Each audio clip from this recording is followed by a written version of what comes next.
തകർന്നു കിടക്കുന്ന Moonupeedika beach road സഞ്ചാരയോഗ്യമാക്കണമെന്നാവശ്യപ്പെട്ട് autorickshaw തൊഴിലാളികൾ പ്രതിഷേധം സംഘടിപ്പിച്ചു.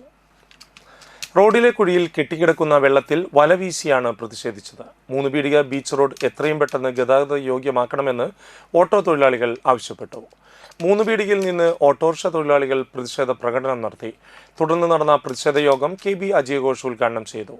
സുനി, രമേശ് ചീരാഞ്ചി, രമേശ് ഞാറ്റുകെട്ടി, പ്രദോഷ്, സഗീർ, രതീഷ്, അസീസ് തുടങ്ങിയവർ നേതൃത്വം നൽകി. ഇടയ്ക്കിടയ്ക്ക് 10 ലക്ഷം രൂപ 15 ലക്ഷം രൂപ ചെലവായി ചെയ്ത് തീർത്തും ഒരു ദീർഘവീക്ഷണമില്ലാത്ത രീതിയിലുള്ള പണികളാണ് ചെയ്തുകൊണ്ടിരിക്കുന്നത്. കാരണം ഒരു സ്ഥലത്ത് കുഴി കാണുമ്പോൾ അവിടെ ഒരു 10-15 ലക്ഷം രൂപ ചെലവ് ചെയ്തുകൊണ്ട് ടൈൽ വിരിക്കുകയും അതിൻ്റെ ഭാഗമായി അതിൻ്റെ അപ്പുറവും ഇപ്പുറവും കുഴിയാവുകയും വെള്ളക്കെട്ട് നിൽക്കുന്നൊരവസ്ഥയാണ്.